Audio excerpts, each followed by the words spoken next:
নবী বললেন এতই কঠিন হবে হাসরের মাঠ, এতই কঠিন হবে যখন হাসরের মাঠ শুরু হবে, কিয়ামতের বিভীষিকা যখন শুরু হয়ে যাবে।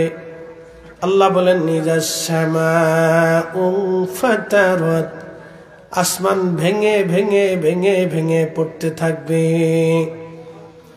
ওয়া ইযাল কাওয়াকিবু তাসারাত, নক্ষত্রগুলি ভেঙে ভেঙে খান খান হয়ে ছড়িয়ে ছিটিয়ে ধ্বনিত পশমের মতো ওরা শুরু করবে।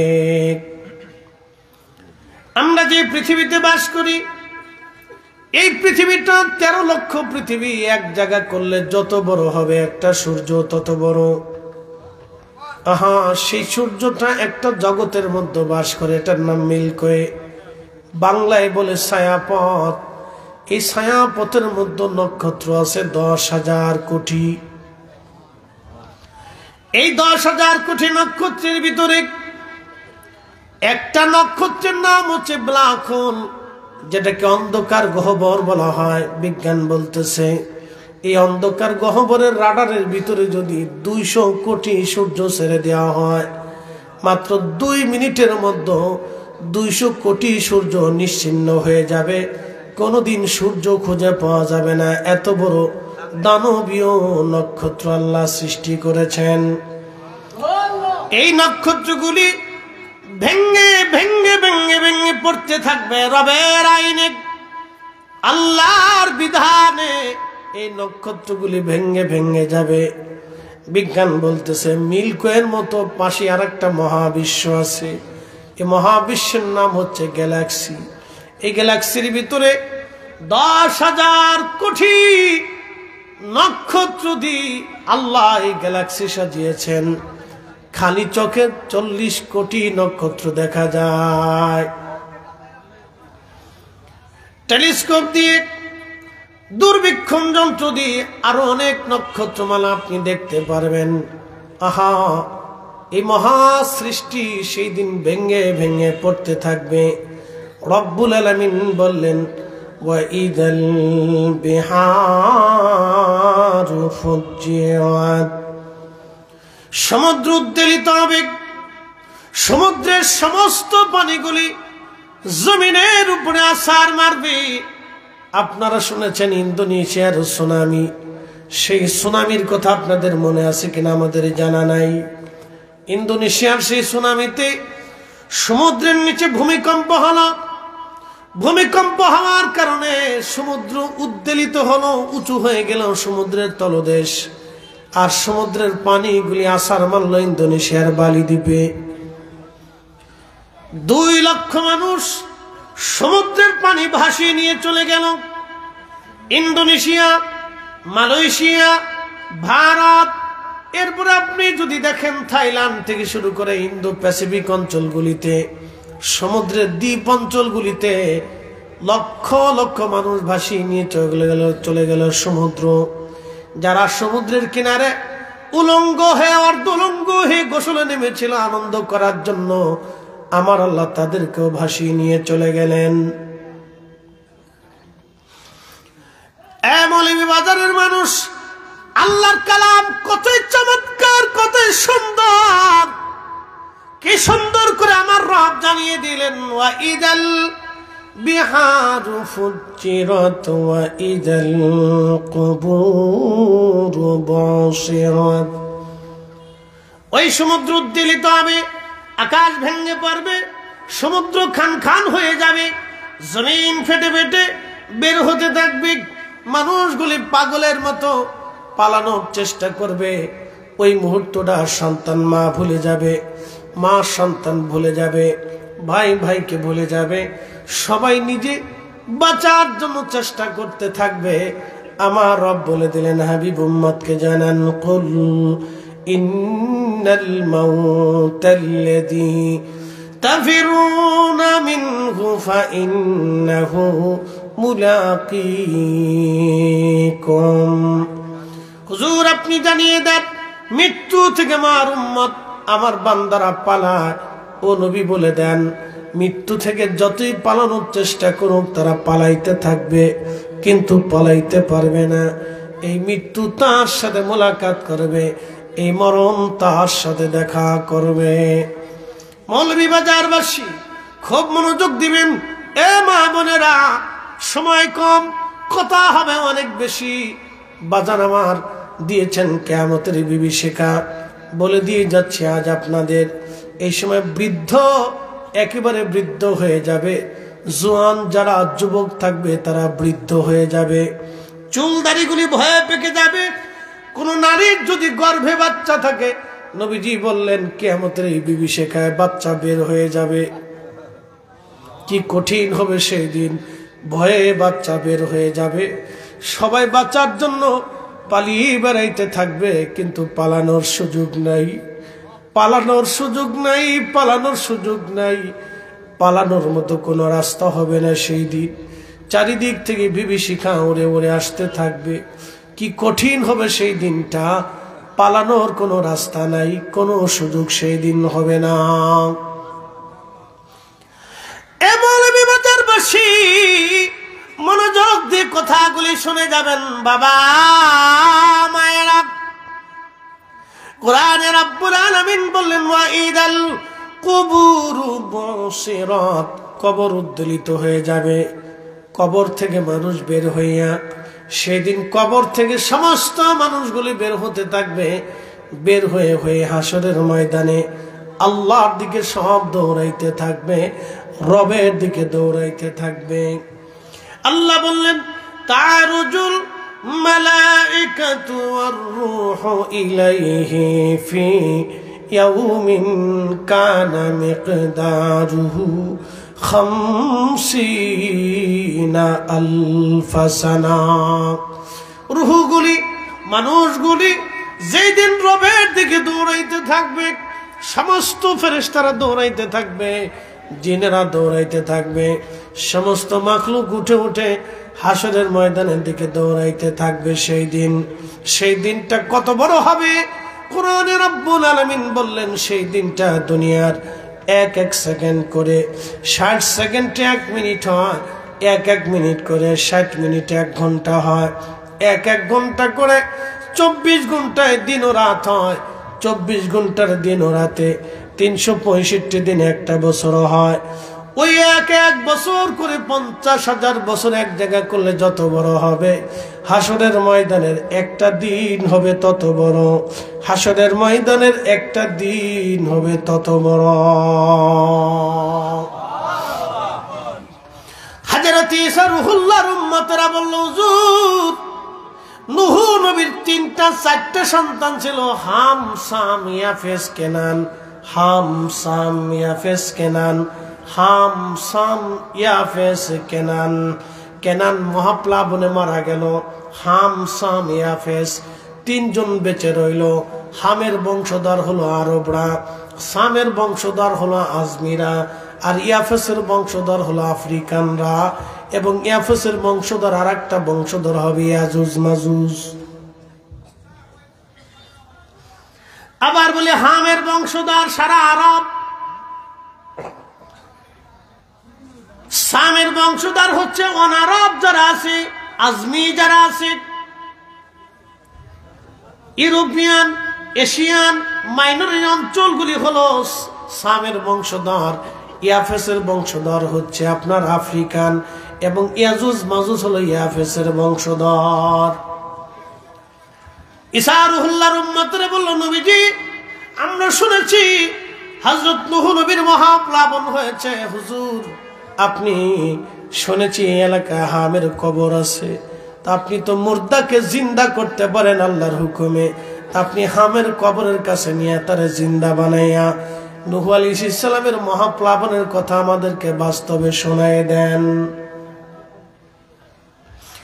হযরত ঈসা নবী উম্মতদেরকে নিয়ে মস্ত বড় একটা টিলার কাছে চলে গেলেন, বিরাট বড় একটা টিলার মতো ছোট্টখাট্ট একটা পাহাড়। উম্মতরা বলল, হুজুর এত বড় ছোটখাট্ট একটা পাহাড়ের কাছে নিয়ে আসলেন কেন? বলে এটাই হচ্ছে হামের কবর। বলে হাম এত বড়? বলে হ্যাঁ, আমি তাকে জিন্দা করতেছি, তোমরা দেখবা। হযরত ঈসা রূহুল্লাহ কবরের পাশে দাঁড়ায় বললেন, হে হাম, নূহ নবীর বেটা কুম বিজনিল্লাহ, তুমি আল্লাহর হুকুমে জিন্দা হয়ে যাও। আল্লাহর নবী বলতেছেন সঙ্গে সঙ্গে নূহ আলাইহিস সালামের সন্তান হাম জিন্দা হয়ে দাঁড়ায় গেল। একবার জোরে বলা যাবে কি আল্লাহু আকবার? চিৎকার মেরে বলেন আল্লাহু আকবার। রবকে, মালিককে, রবকে। কিয়ামত হবে কিনা? হাসর হবে কিনা? কবর হবে কিনা? মালিক ইয়াউমিদ্দিন, বিচারের দিনের মালিককে, কবরের মালিককে, দুনিয়ার মালিককে, আমাদের মালিককে। সেজদা হবে কার? জিকির হবে কার? আইন মানব কার? আল্লাহর, আল্লাহর, আল্লাহর, আল্লাহর, আল্লাহর, আল্লাহর, আল্লাহর, আল্লাহর। কখনো তোমাকে যদি ভুলি, হেদায়েতের আলো জ্বেলে নিও কাছে তুলি, ঠাই দিও প্রিয়তম অগমহিয়ান। তুমি রহমান, তুমি মেহেরবান। অন্ধ গাহে না শুধু তোমারি গুণগান, বুঝেও বুঝে না তবু শান। তুমি রহমান, তুমি মেহেরবান।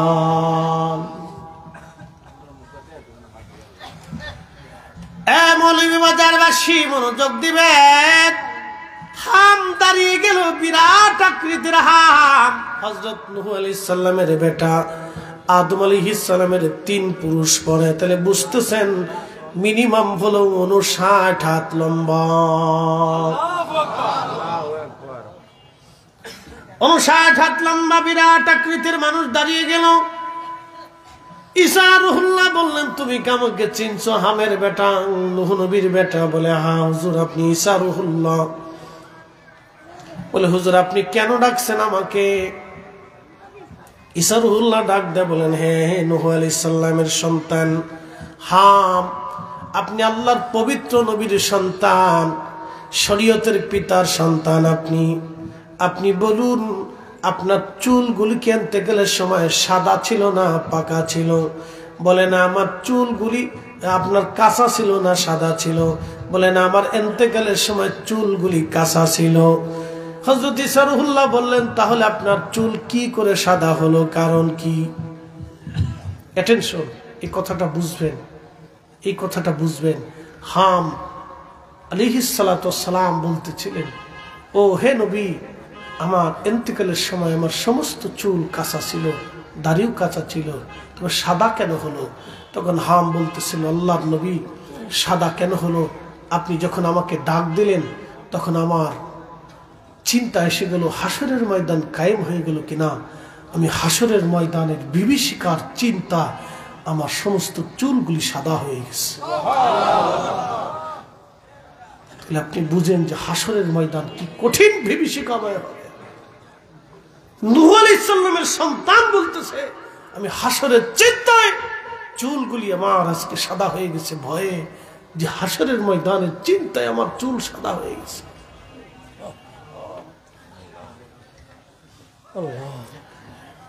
মৌলভীবাজারবাসী মনোযোগ দিবেন। সেই হাসরের দিন দুনিয়ার 50,000 বছর এক জায়গা করলে যত বড়, হাসরের একটা দিন হবে তত বড়। আমাদের দেশে মশা 15 দিন বেঁচে থাকে, অথবা 1 মাস বা তারও কম সময়। একটা মশা তারও কম সময় পর্যন্ত পৃথিবীতে বেঁচে থাকে। আমরা চিন্তা করি, এত অল্প সময়ের জন্য আল্লাহ মশাটাকে কেন বানাইলো? এত অল্প সময় মশাটা কেন বেঁচে থাকে? আপনি নিজেও জানেন না। আপনি হাসরের ময়দানের টাইম অনুযায়ী, একটা দিনের সময় অনুযায়ী আপনি মশার চাইতেও কম সময় বেঁচে থাকেন। এখন গড়ে হায়াত হচ্ছে 65 বছর। হাসরের ময়দানের দিন হবে দুনিয়ার 50,000 বছরের সময়। যদি সেটা হয়ে থাকে, 60 দিয়ে 50,000 বছরকে ভাগ দিয়ে দেখবেন যে হাসরের ময়দানের কয় মিনিট কয় ঘন্টা সময় পৃথিবীতে বেঁচে থাকে। হ্যাঁ শেষ, আপনি হিসাব করে দেখেন।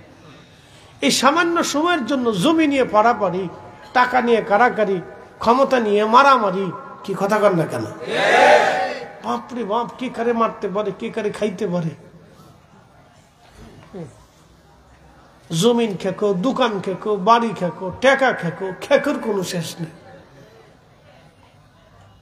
এদেশের বহু ভাই আছে বোনের জমি বুঝাই দেয় না, 20 বছর পার হয়েছে, কি কথা কর না কেন?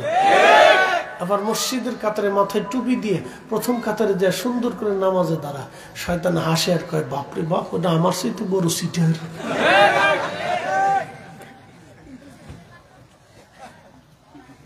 হ্যাঁ, শয়তানে হাসে কয় আমার সাথে বড় সিটার। বুঝতে হবে আপনাকে, এই দুনিয়াতে যারা জমিন খেকো আছে তাদের হাসরের অবস্থা কি বিভীষিকা হবে। একটা ছোট্ট বর্ণনা দেই। 1 ইঞ্চি জমি আপনি নিয়ে গেছেন, 1 ইঞ্চি। কয় ইঞ্চি? 1 ইঞ্চি। 7 আসমান, 7 জমিন। জমিন কয়টা? একসাথে বলেন কয়টা? একসাথে বলেন কয়টা? আপনি 1 ইঞ্চি জমিন নিছেন, এই 1 ইঞ্চি পরিমাণ যতটুকু লম্বা জমিন হবে, একবারে সপ্ত জমিন তবক নিচ পর্যন্ত যত মাটি হবে, সমস্ত মাটিগুলি আল্লাহ সেই দিন উঠাইয়া হাসরের ময়দানে ওই জমিন খেকো ওর গলার মধ্যে ঝুলিয়ে দিবে। ঝুলিয়ে দিয়ে আল্লাহ তাদেরকে হাসরের ময়দানে এক পাশ সাইড করে দিবে। এবার গাড়ি করে গলায় ঝুলাইয়া তুই হাসরের ময়দানে হাঁটতে থাক, কদ্দূর হাঁটতে পারিস। প্রিয় নবী বললেন, ও আমার উম্মত, তোমরা শুনে নাও, সেই দিন সমস্ত মানব জাতির হিসাব টানবে, সমস্ত ফেরেশতাদের হিসাব টানবে, সমস্ত জিনদের হিসাব টানবে, সমস্ত মখলুকদের হিসাব টানবে। গরু, ছাগল, হাঁস, মুরগি, ভেড়া, বকরি, যত প্রাণীকুল আছে সমস্ত প্রাণীকুলদের হিসাব আল্লাহ টানবে। হিসাব টানার পরে, সব হিসাব শেষ হওয়ার পরে এই জমিন খেকোদেরকে আল্লাহ টান দেবে, এদিকে আসো। তাহলে কত লক্ষ বছর পার হবে এবার চিন্তা করেন। গলায় ঝুলাইয়া কিয়ামতের ময়দান বলে খালি হাঁটতে থাকবে। এবার দুনিয়াতে যদ্দুর পারিস বেশি করে খা, কি কথা কর না কেন? খা, যদ্দুর পারিস খা, তবে কিয়ামতের ময়দানের জন্য রেডি থাকিস। বেশি দিন না, মাত্র 60 বছর। ধরে বলেন ঠিক কিনা? মাত্র 60 বছর খাইয়ে যা, তারপরে আর পারবি না। আমার কথা ক্লিয়ার বাবা, মেহেশ্বর বড় কঠিন জিনিস, দাঁড়াইতেই হবে, দাঁড়াইতেই হবে, অবশ্যই দাঁড়াইতে হবে, কথা কর না কেন? দুনিয়াতে যারা সম্মানিত, হাসরের ময়দানে তারা হবে অপমানিত। দুনিয়ার ভিতরে যারা অসম্মানিত, হাসরের ময়দানে হবে তারা সম্মানিত। আল্লাহু আকবার, একসাথে বলেন আল্লাহু আকবার। আল্লাহর ফয়সালা, ইন্না আকরামাকুম ইনদাল্লাহি আতকাকুম। দুনিয়াতে চেহারা দেখে, বংশ দেখে, মেধা দেখে, ডক্টরেট ডিগ্রি দেখে, ভাইস চ্যান্সেলর দেখে, অধ্যাপক অধ্যক্ষ দেখে, অনেক বড় মুহাদ্দিস আর শাইখুল হাদিস, মুফতি আজম, প্রিন্সিপাল আজম, এইগুলি দেখে আল্লাহ কিয়ামতের ময়দানে ফয়সালা করবে না। ফয়সালা হবে ইন্না আকরামাকুম ইনদাল্লাহি আতকাকুম। অন্তরে যার ভয় বেশি, হাসরের ময়দানে তার দাম বেশি। অন্তরে যার আল্লাহর ভয় বেশি, হাসরের ময়দানে তার দাম বেশি। অন্তরে যার আল্লাহর ভয় বেশি, হাসরের ময়দানে তার দাম বেশি। রিকশাওয়ালা, দিনমজুর, সাধারণ ফকির, মিসকিন কিয়ামতের ময়দানে আল্লাহর দরবারে সম্মানিত হয়ে যাবে। দুনিয়ার অনেক সম্পদশালী রাজা, বাদশা, আমির, ওমরা আর অনেক মন্ত্রী, এমপি, চেয়ারম্যান, মেম্বার কিয়ামতের ময়দানে আফসোস করবে, হাই হাই করছি কি, আজকে লাঞ্ছিত, বঞ্চিত, গুঞ্চিত হইলাম। আর ওরা ওসি, ডিসি, এসপি, এরা কিয়ামতের ময়দানে এরা কিয়ামতের ময়দানে লাঞ্ছিত, বঞ্চিত, গঞ্চিত হবে। যারা এসপি অফিসে একজন কৃষককে সেই দিন চেয়ার দেয় নাই, সেই কৃষক কিয়ামতের ময়দানে মাথায় নূরের তাজ পরে আসছে মোল্লার নিচে তারা বসে থাকবে। আর সেই এসপি, ডিসি তারা কিয়ামতের ময়দানে ঘুষ খাওয়ার, সুদ খাওয়ার জন্য, আকাম্য কাম্যে, ফাসিকি, নারী, দুনিয়ার নিকৃষ্ট কাজ করার জন্য, মানুষ ঠকানোর জন্য কিয়ামতের ময়দানে তাদের গলার উপরে এই সমস্ত মাল ঝুলাই দিয়ে আল্লাহ কিয়ামতের ময়দান ধরে ঘুরাইতে থাকবে। একসাথে বলা যাবে না আল্লাহ তাকবীর, আল্লাহু আকবার, নারায়ে রিসালাত, আহলে সুন্নাত ওয়াল জামাত জিন্দাবাদ জিন্দাবাদ জহির ইসলাম ফরিদী সাহেব।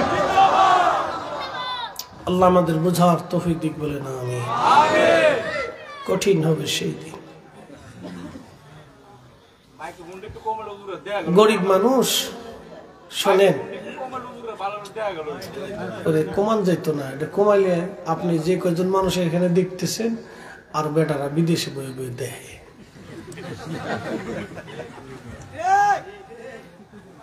আমার ওয়াজ বেডিরা ঘরের ভিতরে লাগিয়ে দিয়ে শুনতে থাকে আর মাছ কাটতে থাকে। মা জাতির শোনার দরকার আছে না? এটা শুনে আর রান্না করে, শুনে আর রান্না করে, শুনতে থাক শুনতে থাক শুনতে থাক। যত শুনবো তত বুঝবো, যত শুনবো তত বুঝবো, এগুলোর দরকার।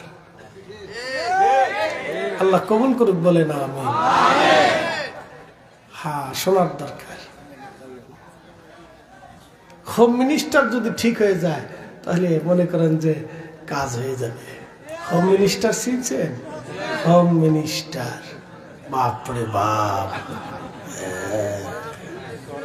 এই হোম মিনিস্টারের জন্য এসপিডিসিরা কত সুদ খায়, ঘুষ খায়, হারাম খায়, কাম খায়, কুকাম করে, ওর টাকা মারে।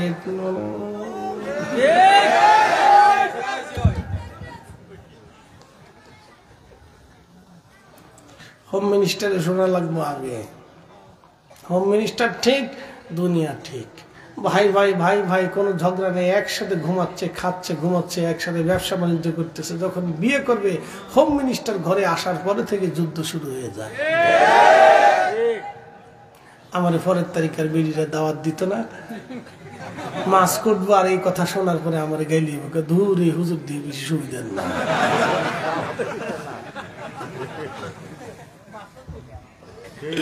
উচিত কথা, মাওই বাজার, গরম ভাতে বিলাই বাজার, ডাল ভাতে কুটুম বাজার।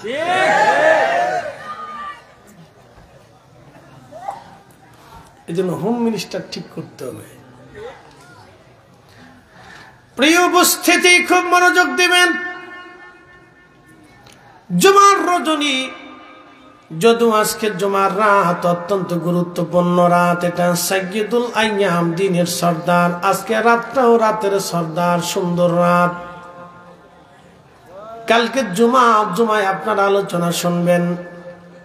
বাবাজি মৌলভীবাজারবাসী, সেই দিন জমিন খা করে আল্লাহ এইভাবে কিয়ামতের ময়দানে বিচার করবে।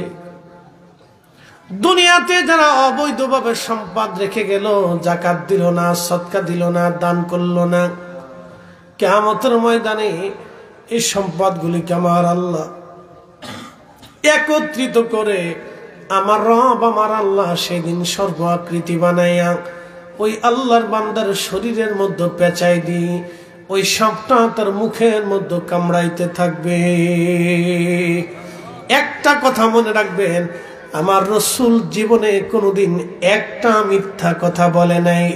ওয়াসাদাকা রাসূলুহুন নাবিয়্যুল হাবিবুল কারীম, আমার নবী যা বলেছে তাহা সত্য সত্য সত্য সত্য সত্য।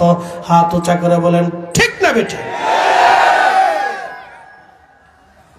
আমরা সুন্নি কারি যারা আছি, সাদাকাল্লাহুল মাওলানাল আযীমের পরে ওয়াসাদাকা রাসূলুহুন নাবিয়্যুল হাবিবুল কারীম পড়ি।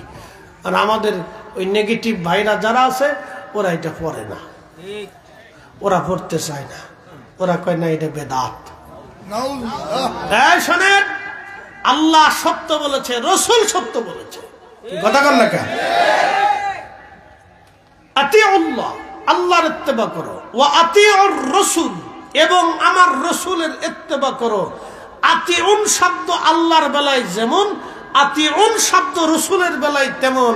দেখেন, আপনি এখান থেকে বুঝতে হবে, আতিউন শব্দ আল্লাহর বেলায় যেমন, আতিউন শব্দ রসুলের বেলায় তেমন।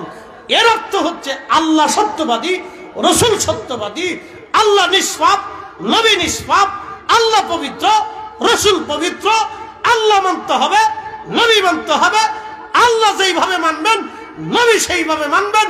যে আল্লাহ মানবে, রসুল মানবে না, আল্লাহ ভালোবাসবে, রসুল ভালোবাসবে না, আল্লাহ তাজিম করবে, নবীর সাথে বেয়াদবি করবে, আল্লাহর কসম করে বলি সে মুসলমান হতে পারবে না।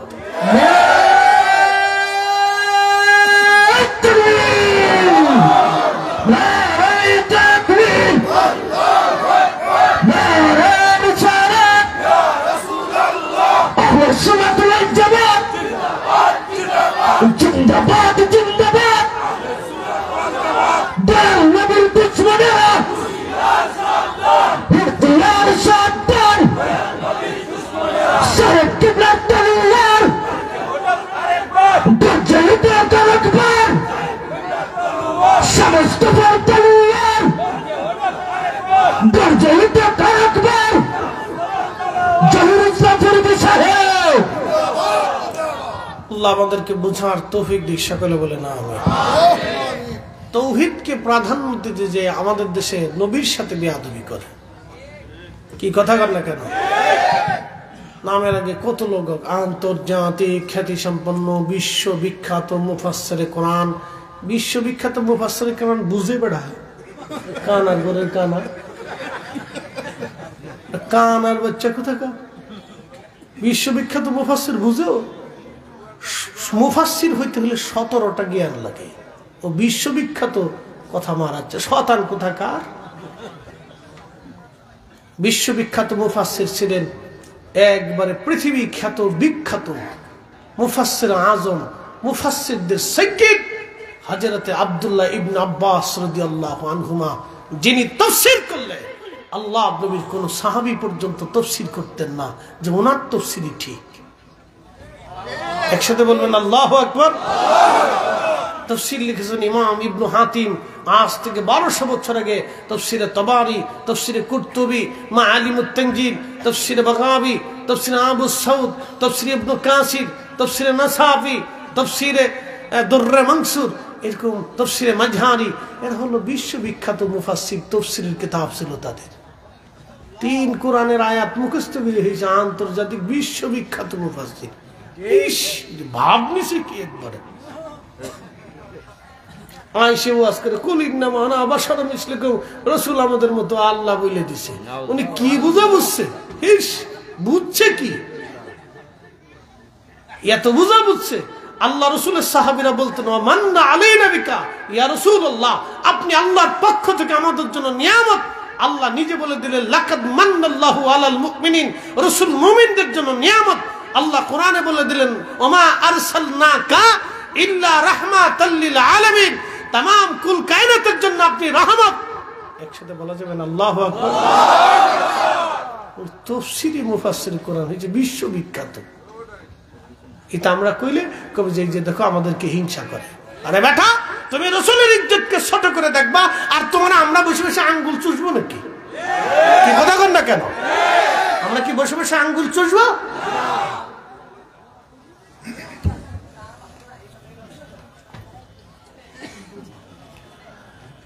মৌলভীবাজারবাসী খুব মনোযোগ দিবেন। হাসার কত বেশি কামাই হবে আপনাদেরকে শোনায় দিয়ে যায় আমার রব।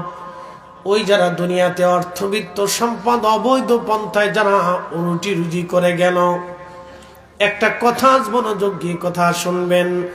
আল্লাহর সিদ্ধান্তের বাহিরে একটা ভাতের দানা আপনি বেশি খেতে পারবেন না। কি কথা কন না কেন? বিশ্বাস আছে না নাই? তাহলে যারা সুদ করে, ঘুষ করে, আকাম করে, ওয়াকাম করে, অন্যায় ভাবে সম্পদ রুটি রুজি করে, তারা আল্লাহর সিদ্ধান্তের বাহিরে খেতে পারে না, খেতে পারে না, খেতে পারে না। আমার এক ক্লাসমেট ছিল, তার আপন মামা কাস্টম অফিসার তৎকালীন সময়ে। তখন আমি আলেমে পড়ি, আজকের কথা না, পড়াই পাকিস্তান আমলের কথা। তো খুব বড় শক্তি। তো আমরা দুইজনে একদিন বসে বসে গল্প করতে করতে দুস্থ, এই আমি মামার বাসায় ঢাকাত গেছি। তো মামা দুনিয়ার কামের বেডি দিয়ে সুন্দর করে দুনিয়ার খাবার রান্না করছে, নানান পদ। তো টেবিলে বসে আমি ভাগ্নে আলেম মাদ্রাসায় পড়ি, তো মামা খুব আদর করে খাওয়াচ্ছে। তো মামা আমি খাচ্ছি আর মামা কান্দে। মামা কান্দেন কেন? কানতেছি, ভাগ্নে রে তুই কেমনে কেমনে খাস আর আমি চাই চাই দেই। মামা আপনি খান না কে? মানে ডাক্তার নিষেধ করছে, এটা সমস্যা ডায়াবেটিস, হার্ট প্রেশার, এইটা সমস্যা, এটা খাওয়া যাচ্ছে না, খালি কচু শাক খাইতে। দোস্ত হাসের কয়, আমি মামারে কইলাম, মামা টেবিলের নিচ দিয়ে কত ঘুষ টুস নিয়ে ঢাকায় 4-5টা 8টা 10টা বাড়ি বানাইছেন, এত কিছু করলেন, আল্লাহ আপনার খাইতে দিল না।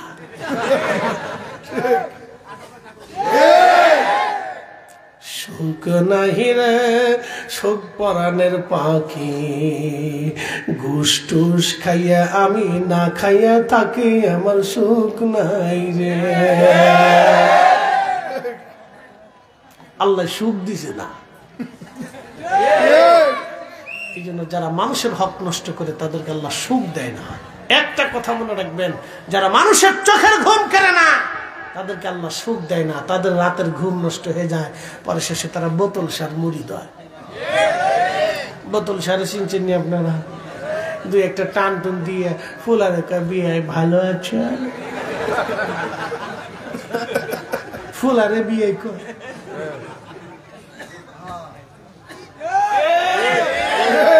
সুখ নাই, সুখ নাই, সুখ নাই। আল্লাহ আমাদেরকে অনেক সুখে রাখছে। জোরে বলেন, জোরে বলেন, জোরে। শুধু ডাল ভাত খেয়ে থাকবেন তবু হালাল খাবেন, আল্লাহ কবুল করুক বলে না আমি। কষ্ট হইতেছে? কেবল 1 ঘন্টা হয়েছে, আর একটু চলবে? মতলব বালা না। খুব মনোযোগ দেবেন, হাসরের মাঠে নিয়ে চলে যাই। এই সমস্ত রক্ত খেক, জমিন খেক, মানুষের ঘাম নষ্ট করা, অর্থ গরিবের হক নষ্ট করা, এই সমস্ত ব্যক্তিদের সম্পদগুলি সেই দিন গলার মধ্যে সর্প বানাইয়া গলার মধ্যে লটকিয়ে দেওয়া হবে। এই সাপগুলি মুখের মধ্যে কামড় দিয়ে সমস্ত মুখের গোশতগুলি, চামড়াগুলি ছিঁড়ে নিয়ে চলে যাবে, আবার গোশত হবে, আবার কামড়াবে।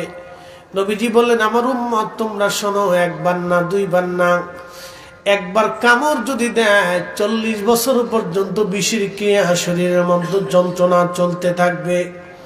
এত কঠিন হবে সেই দিন। আল্লাহর নবী ডাক দিয়ে বলেন, উম্মত রে, সেই দিন জিন জাতির হিসাব হবে, ফেরেশতাদের হিসাব হবে। বুঝতে পারতেছেন, ফেরেশতার 1টা 2টা ফেরেশতা না, কোটি কোটি বিলিয়ন ট্রিলিয়ন কোটি কোটি কোটি কোটি, কত কোটি হবে আমাদের জানা শোনার বাইরে। আপনার কম্পিউটার ল্যাপটপে যদি আপনি কোটির হিসাব ধরেন তো কোটির সংখ্যা শেষ হয়ে যাবে, কিন্তু ফেরেশতার সংখ্যা শেষ হবে না, ঠিক কিনা? এই সব ফেরেশতাদের হিসাব আল্লাহ নেবেন। তাহলে বুঝেন হাসরের মাঠ কত বড় হবে, কতদিন টাইম হবে। আল্লাহ নবী বলেন, ফেরেশতাদের হিসাব হবে, জিন জাতির হিসাব টানবে, মানব জাতির হিসাব টানবে, গরু ছাগলের হিসাব হবে। বলে হুজুর আবার কি কইলেন, গরু ছাগলের হিসাব দিয়ে কি হবে? উত্তর পাড়ার গরু দক্ষিণ পাড়ার গরুর সাথে মারামারি করছিল, সেই দিন গরুটা মামলা করবে, আল্লাহ আমার উত্তর পাড়ার গরুতে মারছিল, আমি বিচার চাই। আল্লাহ বলবে, তোমার যেমনে গুতাইছিল তুমি আমনে গুতাও, তুমি ওইভাবে মারো। একবার জোরে খান আল্লাহু আকবার। কুত্তা আছে না? কুত্তা, এই আপনাদের এলাকার নাম হলো দ্বারক না? দ্বারক। তো দ্বারকের ওই পাশে ধরেন কুসুমবাগ, ওই আশেপাশের ওই শহরের দেখবেন এই এলাকার কুত্তার 1 গ্রুপ আছে, ওই এলাকার কুত্তার আর 1 গ্রুপ আছে, গ্রুপের আবার লিডারও আছে, ঠিক আছে না ভাই? গ্রুপ ধরে থাকে, সীমানা নিয়ে খুব বিরাট যুদ্ধ করে ওরা, খুব খামনা খামনি ধমকা ধমকা, আই আই আই আসবি না, কিন্তু সাবধান, আমাদের এলাকার ভিতর তোরা আসবি না। বিরাট এলাকা নিয়ে যুদ্ধ হয়, ওরা এই এলাকায় ঢুকতে দেয় না, ওরা এলাকায় ঢুকতে দেয় না। ঠিক আমাদের দেশে এরকম কিছু ফুলাফাইন আছে, দেখবেন ফুলাফাইন, এটার নাম ওই যে কি জানি হিরোইন সিনা রংবাস নতুন নতুন হয়েছে, এই এলাকার ফুলাফান ওই এলাকায় ঢুকতে দেয় না, ওই এলাকার ফুলাফান এই এলাকায় ঢুকতে দেয় না। কি কথা কন না, একবারে কুকুরের মতো। কথা ক্লিয়ার করে ফেললাম আপনি, বাংলা আওয়াজ আর কি। তো খুব মনোযোগ দিবেন। তো দুই কুত্তার গরুকে খুব ফিটাফিটি হয়, খুব মারামারি হয়, কিন্তু জেলখানাও নাই, শালীর দরবারও নাই, আদালতও নাই। কুত্তায় মারামারি করে, কিন্তু এক কুত্তা আর এক কুত্তারে কিন্তু জানে মেরে ফেলাই দেয় না। কি কথা কন না কেন? কিন্তু মানুষে মারামারি করলে এক মানুষ আর এক মানুষে খুন করে। তারপরে মানুষ এখনো মানুষ হইতে পারে নাই। কি কথা কন না কেন? মানুষ হইয়া ভবেতে আসিয়া মানুষের করিলাম কি।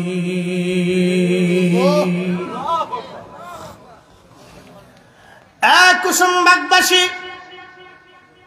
খুব মনোযোগ দিয়ে কথাগুলি শুনবেন। কুত্তায় বিচার দেবে আরাব, আমার এসে মারছিল বলে তোমারে যেমনে কামড়াইছে আজকে তুমি ওইভাবে কামড়াও, সেইভাবে কামড়ানো হবে। আমার রব সেই দিন বিচার শুরু করবে। কুকুর জাতির বিচার হবে, গরু জাতির বিচার হবে, ছাগল জাতির বিচার হবে, মহিষের বিচার হবে, বাঘের বিচার হবে, হরিণের বিচার হবে, সাপের বিচার হবে। এরপরে যত প্রাণী আছে সব প্রাণীর বিচার হবে, সব প্রাণীদের বিচার হবে, জিনদের বিচার হবে, ফেরেশতার হবে। মানব জাতির হওয়ার পরে ওই যে যারা দুনিয়াতে গরিব মানুষের রক্ত খেকো যারা ছিল, সেই দিন ওই যে সাপে কামড়াইতে থাকবে, কামড়াইতে কামড়াইতে কোটি কোটি বছর পার হয়ে যাবে। ততদিনে বাটাম চালানে ওর জান শেষ। আমাদের ফরিদপুরের ভাষায় কয় বাটাম চালান, ততদিনে বাটাম চালান দিয়ে ওর জান শেষ করে ফেলবে।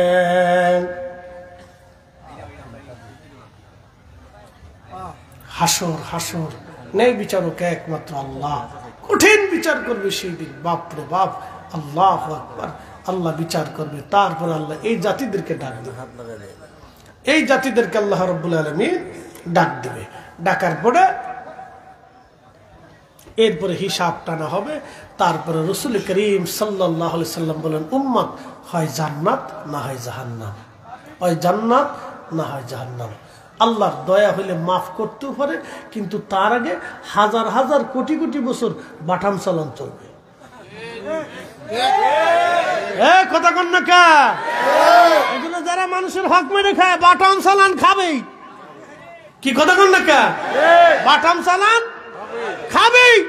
ও বাটাম চালান কপালে আছে, মাফ সাফ নাই, বাটাম চালান আছে কপালে। শোক নাহি রে শোক পরাণের পাখি, শুধু ঘুষ খাইয়া আমি মলি বাজারে থাকি, আমার সুখ নাই রে।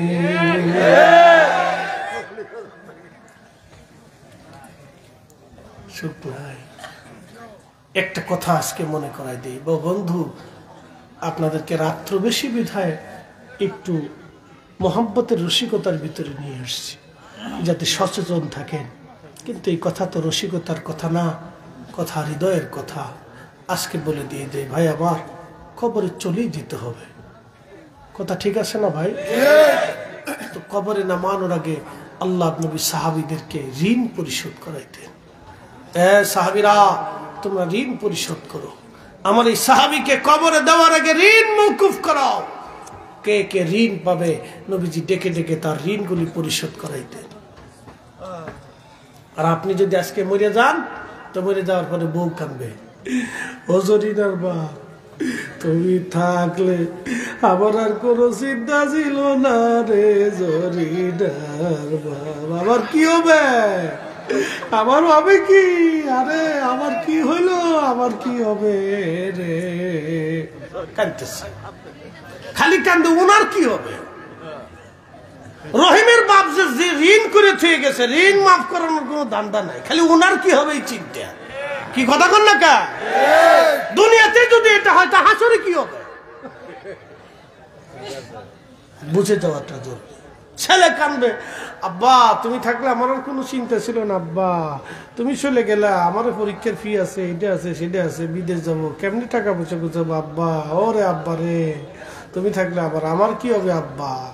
ফুলা হাতার নিজের চিন্তায় কান্দে, কিন্তু বাপের ঋণ মওকুফ করা না। এই জন্য বলে দিয়ে যাই, জমি বিক্রি করে হলেও ঋণ পরিশোধ করে দিয়ে তারপরে কবর যাবেন।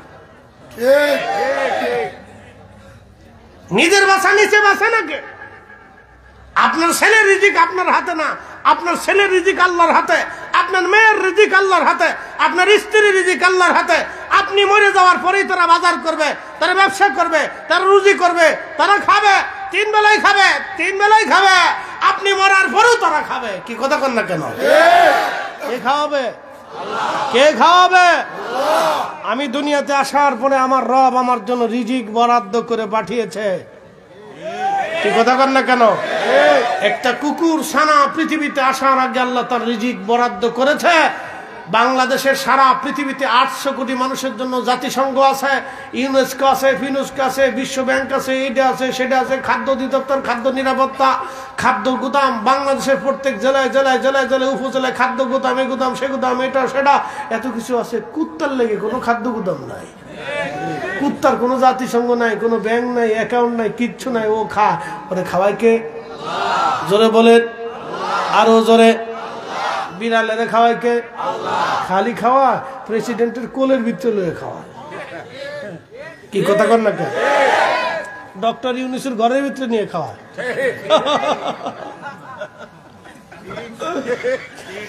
আল্লাহ তুই খাবি তো ডক্টর ইউনুসের ঘরের ভিতরে দিয়ে খা, জো বাইডেনের ঘরের ভিতরে খা, মিস্টার পুতিনের কাছে বসে বসে খা। একসাথে কইলেন আল্লাহু আকবার। কে খাওয়া? কে খাওয়া? আল্লাহ খাওয়া। তা আল্লাহ এত কিছু না খাওয়াইতে পারে, আপনারা পারে না? তো এত কিছু বললে তো সুদ খান কে, ঘুষ খান কে, অন্যের টাকা মেরে খান কে? বাজারে দোকানদারের কাছ থেকে বাকি আনছেন আর দোকানদারের সামনে যায় না, 6 বছরও সামনে যায় না। কি কথা কর না কে? মুসলমান দিবার চাই দিলাম না এক জমা। মুসলমান তেলের গাড়ি তেলে চলে,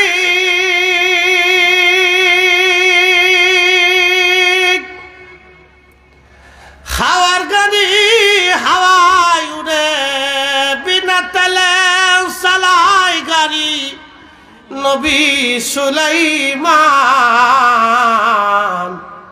আমরা সেই মুসলমান, ঠিক কিনা?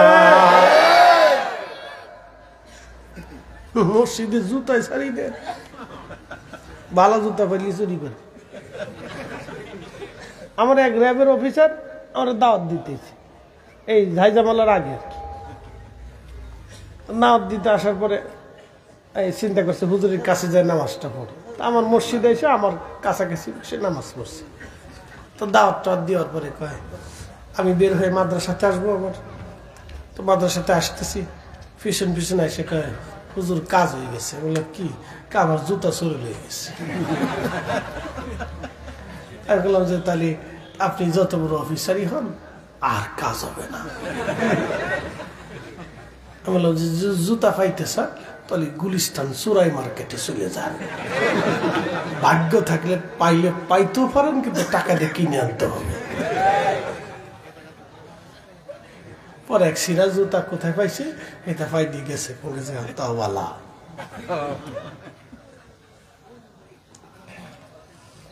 এটাই মনে করছে আমার মসজিদে বুঝি চোর টোর নাই, প্রত্যেক জমাতে চুরি হয়। এই যে ওয়াজ করি, চোরে কি আর ধর্মের কাহিনী শুনে? গিরিল কাইটিয়ে তারপরে ওই কি কয় আপনার আলমারি 3 তালা কাইটে তারপর চোরে মসজিদের থেকে চুরি করছে। কি চোরের চোর? ও তো লেখা হুজুর একটু দোয়া করেন যাতে আল্লাহর হেদায়েত দেয়, টাকা পয়সা ফেরত দিয়ে যায়। আমি বললাম যে গিরিল কাটছে, 3 তালা কাটছে, এরপরে মসজিদের টাকা চুরি করছে, আমি যতই দোয়া করি কাম হবে না। চোর খালি নাকি হলো 2300 চোর, মানে আন্তর্জাতিক খ্যাতি সম্পন্ন চোর। ওর আচ্ছা, মসজিদের জুতা মসজিদের টাকা কি চুরি করে নিলে কুত্তাই লয়? মানুষই লয়ে যায়। এরাও মানুষ, তার অর্থ হচ্ছে তারা মানুষ হতে পারে নাই। যারা এই হোটেল ব্যবসায়িক দেখবেন অনেকেই, আল্লাহ মাফ করুক সবাই না, কিছু হোটেল ব্যবসায়ী আছে ঢাকাতে নামি দামি, ওরাই মরা মুরগি নিয়ে চালায় দেয়। যারা মরা মুরগি নিয়ে চালায় দেয়, বলেন ও মুসলমানের হিসাব পরে করেন, ও কি মানুষ হইছে? খাসির গোশের বদলে কুত্তার গোশত চালায় দেয়। আহা, যারা খাসির গোশের বদলে কুকুরের গোশত চালায় দেয়, আল্লাহর কসম করে বলি মুসলমান তো পরের হিসাব করেন, ও তো মানুষই হয় নাই। কি কথা কর না কেন? যে সন্তান তার বাবা মাকে ধমক দেয়, গালি দেয়, রাগ করে, আপনি মুসলমানের হিসাব পরে করেন, ও মানুষই তো হয় নাই। কথা কর না কেন? মানুষের হিসাব আগে করে, মানুষ হয়েছে কিনা। মুসলমানের হিসাব পরে করেন, মানুষ হয়েছে কিনা।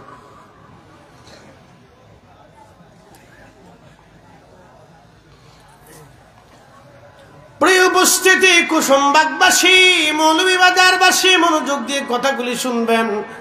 হাসরের ময়দানে আবার নিয়ে যাচ্ছি আপনাদেরকে। কত কঠিন হবে হাসরের ময়দান। হাক নবীজি বললেন, আমার উম্মতরে হাসরের ময়দান কত কঠিন হবে। হাসরের ময়দানে হাউজে কাউসারের পানির তৃষ্ণা, মানুষগুলি জিব্বা কুকুরের জিব্বার মতো ঝুলতে থাকবে। সারা বিরাট বড় হাসরের ময়দানে হাউজে কাউসার ছাড়া আর কোনো পানি থাকবে না গো। নবীজি বলেন, উম্মত, মাথার উপরে সূর্য থাকবে অতি নিকটে। বর্তমানে বাংলাদেশের মাথার উপরে যে সূর্যটা দেখেন, এটা 200 কোটি ডিগ্রি সেলসিয়াস তাপমাত্রা। 200 কোটি ডিগ্রি সেলসিয়াস, 200 কোটি ডিগ্রি সেলসিয়াস। কিয়ামতের ময়দানে সূর্যটার উত্তাপ আরো 70 গুণে বর্ধিত হবে। তাহলে 200 কোটিকে 70 গুণ দিয়ে আপনি হিসাব করে দেখবেন কত লক্ষ কোটি ডিগ্রি সেলসিয়াস তাপমাত্রা হবে। এই তাপমাত্রা সূর্যটা হাসরের ময়দানে তাপ বিকিরণ করবে। নবী বলেন, উম্মতরে হাসরের ময়দানে এত বিভীষিকাময় হবে, মানুষ এবং পশু জাতির ঘাম গুলি বের হয়ে জমিনে ছড়িয়ে যাবে। হাসর ময়দানে কারো থুতনি, কারো বুক পর্যন্ত ঘামে ডুবে যাবে। আহা, মানুষ পাগলের মতো হয়ে যাবে, পাগলের মতো প্রলাপ বকতে থাকবে। আহা, মানুষ মরবেও না, বাঁচবেও না, মরবেও না, বাঁচবেও না। এত কঠিন বিভীষিকা সেই দিন চলতে থাকবে। নবীজি বললেন, উম্মতরে কয়েক শ্রেণীর বান্দা সেই দিন আরশে আল্লাহর নিচে জায়গা হয়ে যাবে। 1 নাম্বার, দুনিয়াতে যারা ন্যায় বিচার করত, হাসরের ময়দানে তাদের আরশে আল্লাহর নিচে জায়গা হয়ে যাবে। 2 নাম্বার, মসজিদ থেকে বের হইয়া যাদের হৃদয়টা মসজিদের সাথে ঝুলিয়ে রাখতো, একবারে নামাজ শেষ করে আবার মসজিদে যাওয়ার জন্য যারা পাগল পারা হয়ে থাকতো, হাসরের ময়দানে আরশে আল্লাহর নিচে তাদের জায়গা হয়ে যাবে।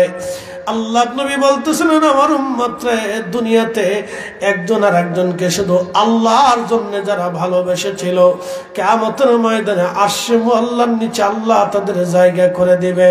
আর একজন বান্দা ডান হাতে দান করত, বাম হাতে জানতো না, আরশে আল্লাহর নিচে হাসরের ময়দানে আল্লাহ তার জায়গা করে দেবে। আর একজন যুবক সুন্দরী নারী থেকে জেনার জন্য আহ্বান করেছিল, সে জেনা না করে আল্লাহর ভয়ে উঠে চলে এসেছিল, এই যুবকরা হাসরের ময়দানে আল্লাহ আরশে আল্লাহর নিচে জায়গা বরাদ্দ করে দেবে। একবার জোরে বলা যাবে কি মারহাবা।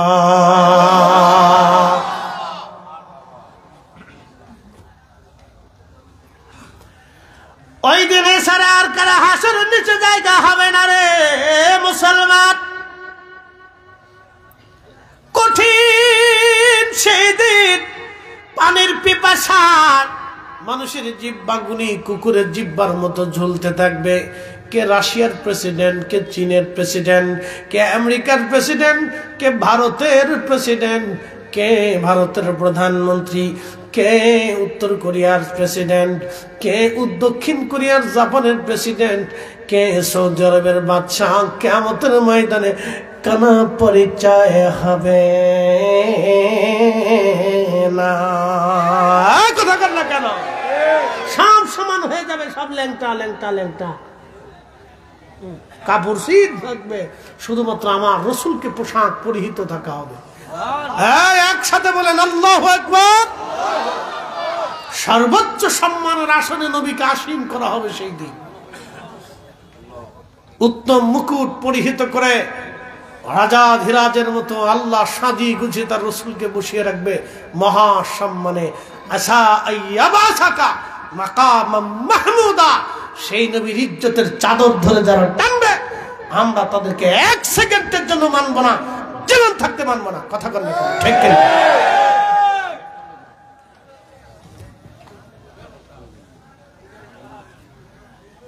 মৌলভীবাজারবাসী মনোযোগ দিয়ে শুনে যাবেন। সূরা তাকাসুরের তাফসীরের মধ্যে এসেছে, সে হাসরের ময়দানে সমস্ত ফেরেশতারা সিজদার মধ্যে থরথর করে কাঁপতে থাকবে। সমস্ত মানব জাতি, জিন জাতি সিজদার মধ্যে পড়ে কাঁপতে থাকবে। শুধু নবীরা সেই দিন বসে থাকবে, তাদের কপালের চামড়াগুলি ঘুষিয়ে যাবে চিন্তায়, গুনার কারণে না। নবীরা মাসুম, তারা গুনার কারণে চিন্তিত হবে না। আল্লাহর কাহারিয়াত, রাগ দেখে নবীরা চিন্তায় পড়ে যাবে। আজকে প্রভুর রাগ কে কমাবে, কে প্রভুকে খুশি করবে, আজ কে আজকে রাব্বে কারীমকে সন্তুষ্ট করবে। নবীরা চিন্তায় পেরেশান হয়ে যাবে। কেমনে আল্লাহকে খুশি করা যায়, কি করে আল্লাহকে খুশি করা যায়? নবীরা চিন্তায় পেরেশান হয়ে যাবে, গুনার কারণে না, বরং আল্লাহকে খুশি করার জন্য।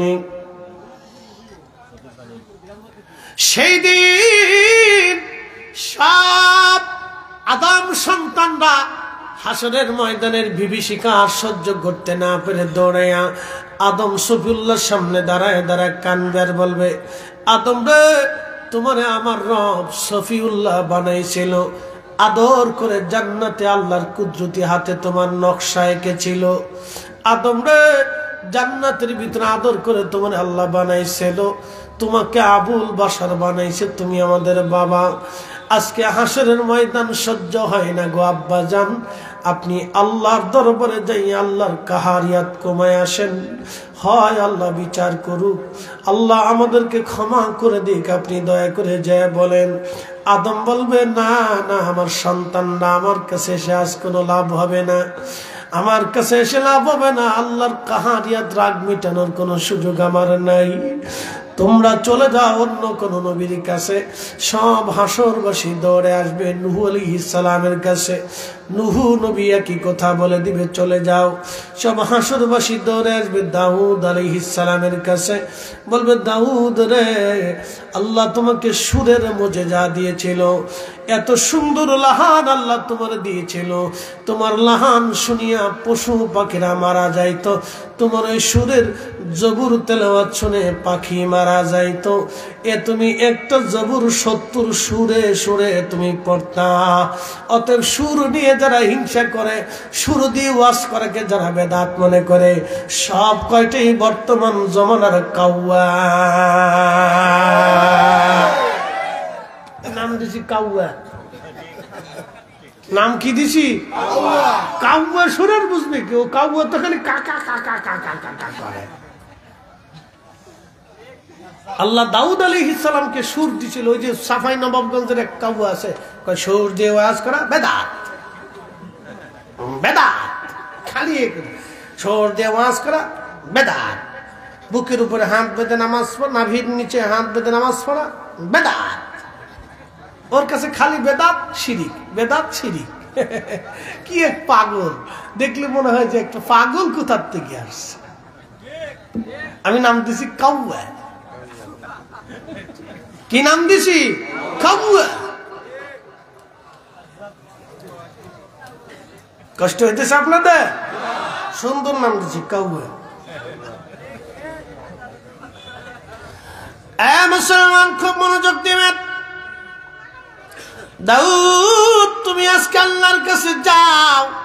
দাউদ আলাইহিস সালাম বলবে, না, আজকে আমার দ্বারা সম্ভব না, অন্য কারো কাছে যাও।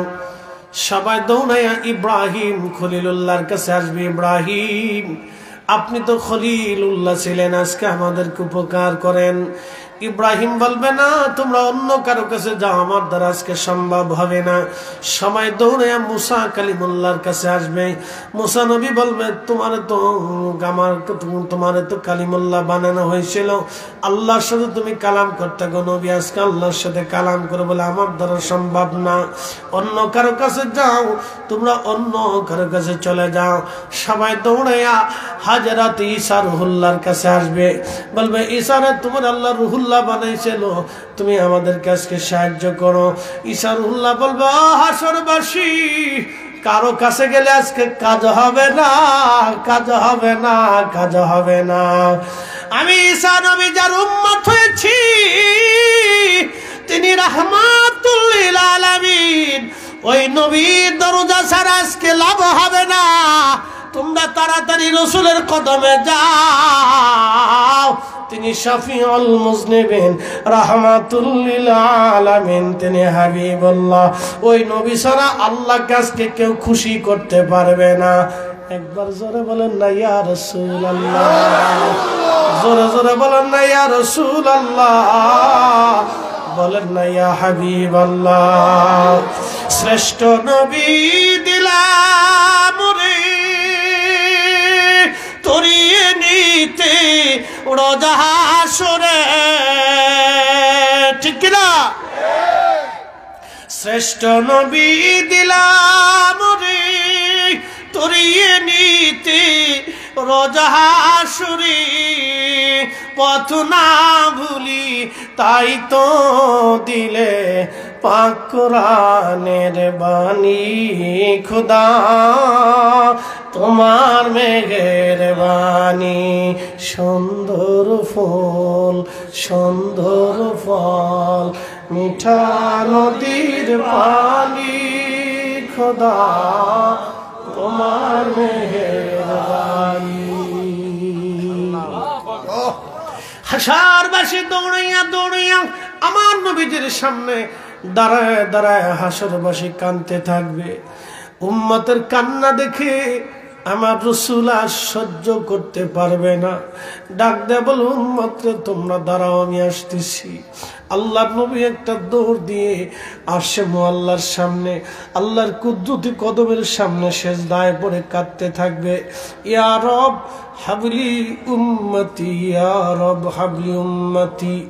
আল্লাহর নবী বলতেছেন, তখন আমার আল্লাহ আমার কালবের ভিতরে তার প্রশংসা ঢেলে দিবেন, তারা হাম ঢেলে দিবেন। আমি আল্লাহর প্রশংসা করতে থাকবো, উত্তম শব্দ দিয়ে আল্লাহর গুণগান করতে থাকবো। আল্লাহর গুণগান করার পরে আমার রব আমার আল্লাহ রাজি হয়ে যাবে, খুশি হয়ে যাবে, নরম হয়ে যাবে। আমার আল্লাহ ডাক দিবে, বন্ধু মাথা উঠাও, আজকে সেজদায় পড়ে তুমি কি জন্য কান্দো? নবীজি বলবেন, উম্মত রে, আমি সেই দিন আল্লাহর দরবারে সেজদায় পড়ে কাঁদবার বলবো, ইয়া রব